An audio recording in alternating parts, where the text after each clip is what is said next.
Jay here for Stretford Paddock. This is the Paper Talk. As you can see, we're in the studio, we are live, so get involved in the chat and the comments. Going to be talking about all the latest Manchester United news. There's quite a few stories to get through, so we'll crack on, but it's good to see some of the usual suspects and some new people in the chat already. Good to see Brian Casey, Adele Samakia, Martin P, Maury Bugit, all you wonderful people. Right, the main story, or the lead story, is Elliot Anderson. Now, this has become like the hot topic at Manchester United at the minute, innit? Elliot Anderson doing absolute bits this season in the Premier League. He's smashing it in the Premier League. He smashed it when he's played for England. He smashed it when he played against Manchester United. He's been linked with United quite heavily, and he passed the audition.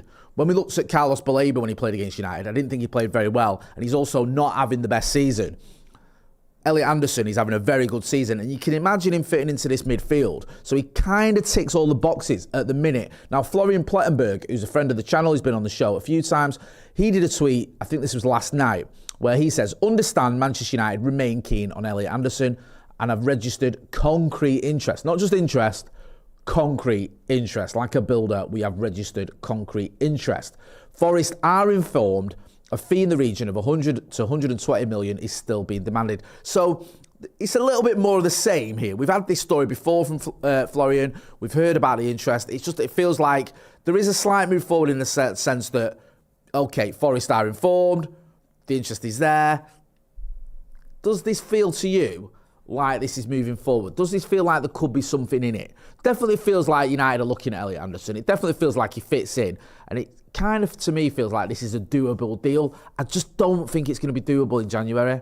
And that saddens me, because I think United should be going out in January and getting a midfielder. We spoke about this, or I spoke about this, outside Old Trafford yesterday. The issue Manchester United have got in a minute is we're seeing green shoots, aren't we, with the system and the team and everything else under Ruben Amorim. But a big part of the success, you can call it success this season, being 7th, but I think we've had some decent results, has been Casemiro. Casemiro and Bruno in those two midfield positions.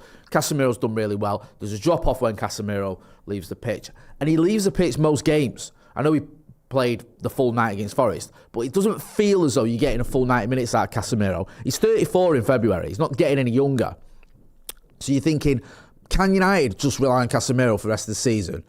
Do we need someone else? Can Kobbie Mainoo fit in that role? Can Ugarte fit in that role? Mainoo, I don't know if that suits him. I think he's better in a 3, even though I love Kobbie Mainoo, and I'd be happy if we switched to midfield 3 to accommodate him. I really would. Ugarte, I don't want to be too harsh on Ugarte, because I feel like he's become a whipping boy, but he isn't having a good season. He hasn't had too many good cameos in a Manchester United shirt. He came on against Arsenal and was woeful. I don't think he covered himself in glory against Spurs, and you can see the drop-off there. So United need a midfielder, and I'd love it if we went out. Love it if we beat them, just love it. Love it if we went out in January and bought someone like Elliot Anderson. I just think it feels like it's a bit of a stretch, and I feel like if Forest are playing hardball and they want 100 million, 120 million, that's a summer signing, that, innit? That's the sort of signing you make in the summer. You go out in the summer, maybe you get money for Rasmus Højlund, maybe you get money for Marcus Rashford. You've got money anyway at the end of the season, and then you go out and you spend big on Elliot Anderson. That makes sense to me. I don't know if Manchester United go out in January and bring in Elliot Anderson, and that's the thing that sort of frustrates me a little bit, because I think we might need to make a signing like that to really push for those top 4 places. Gary Neville said over the weekend, didn't he, United should be going for top 4. Now, I think Steve did a video on this on his other channel where he sort of questioned that. But I kind of get where Gary Neville's coming from. If I said to you, United should be going for 5th, you'd probably go, yeah, that's doable. So why is it not 4th? Like, also, I know 5th could be Champions League, but it's not beyond the realms of possibility that United could get there. And I think we should at least be aiming for it. If you look at it, you go, okay, Arsenal say they're finishing above us. I think, unfortunately, that's just the way it is, this season at least.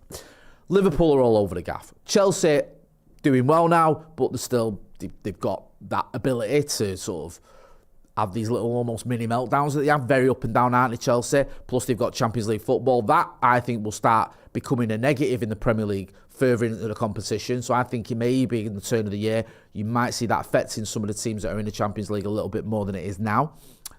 You look at Spurs, we know about their problems. Then you've got Newcastle, who've just, 14th or something. They're not doing anything this season in the Premier League, if you're being honest. You've got other teams that were successful last season, like Forest did quite well. They're not doing much. Brighton are doing okay. Bournemouth are doing well. Are they going to be able to stay the course? So I don't think it's beyond the realms of possibility United can get top 4 or at least go for top 4.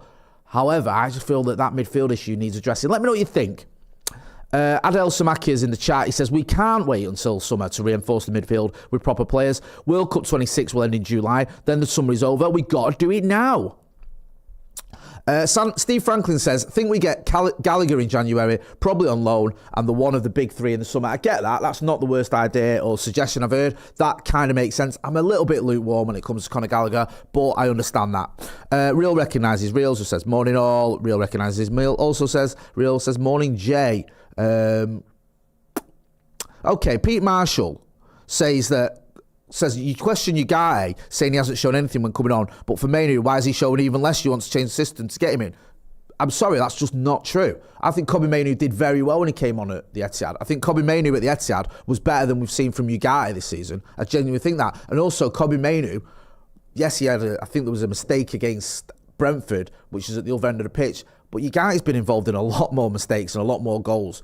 And you saw at Spurs, some people blaming him for both goals for not picking his man up. So this idea that Kobbie Mainoo and Ugarte are the same, not having it at all. And also, what has Kobbie Mainoo done in a United shirt?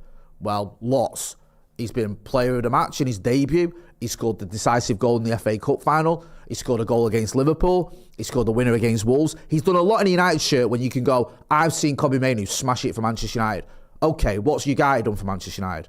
How many good games has Ugarte had? How many games where you gone, Ugarte smashed it today? I'm not saying he hasn't had good games for United, but there's not many. And you go back to last season, yes, Kobbie Mainoo got 10 seconds in the Europa League final. Not enough. Ugarte didn't get any minutes. That's your manager not giving you any minutes.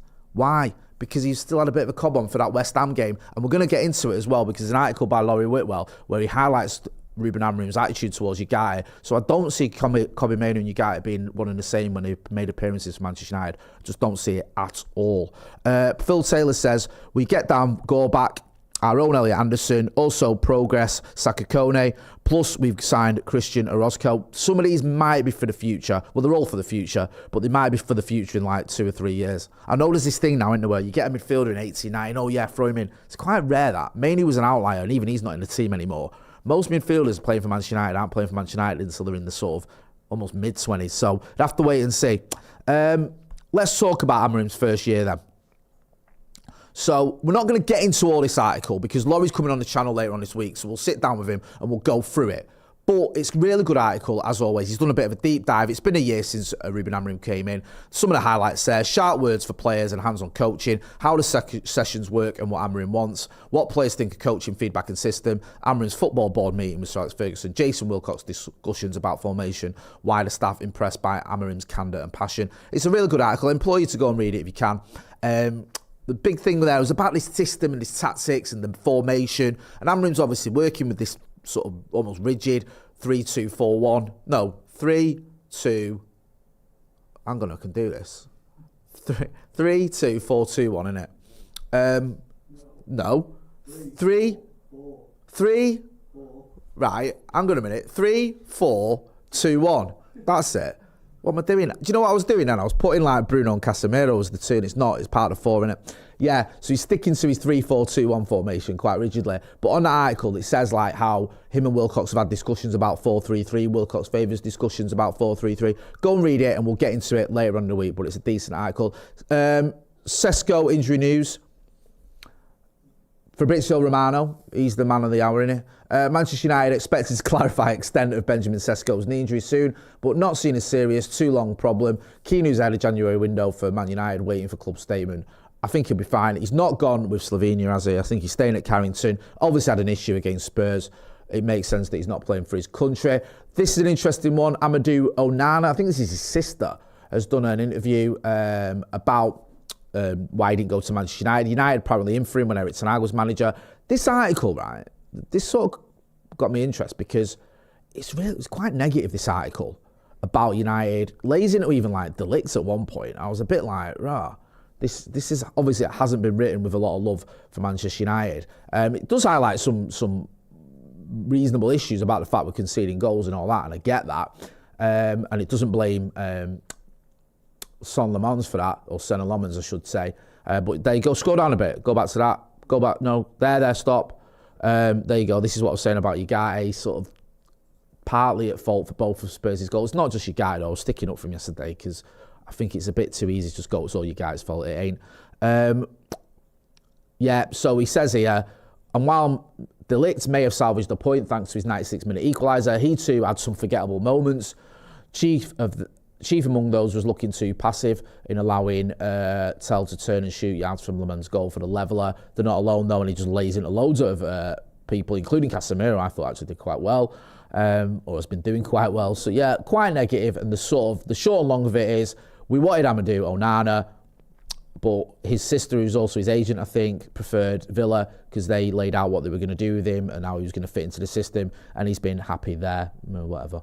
I don't know how concrete, to quote Florian Plettenburg, that interest was, but maybe worth a read. Always interested in those articles. Let's talk about the Carrington tours. What's this? Carrington tours. Man United charge fans £100 for tour of new look training ground, but photos are banned. Manchester United opened their £50 million revitalised Carrington training complex earlier this season, and now supporters will have the opportunity to see where Ruben Amorim works, but apparently you can't take pictures. Look, if I pay £100 to go on a tour, what I'll be able to take photos?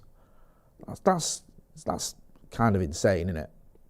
It says Ruben Amorim side now have a state-of-the-art complex at their disposal. The complex is United fans will be provided with access to the dressing room, gym, recovery areas and press conference room. In addition to the players' lounge, they will not be permitted to take photographs of United in a sanctum, however.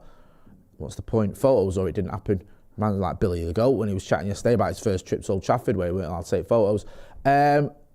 What's this? Jamie Carragher on Manchester City. Don't often say this, but I kind of agree with him.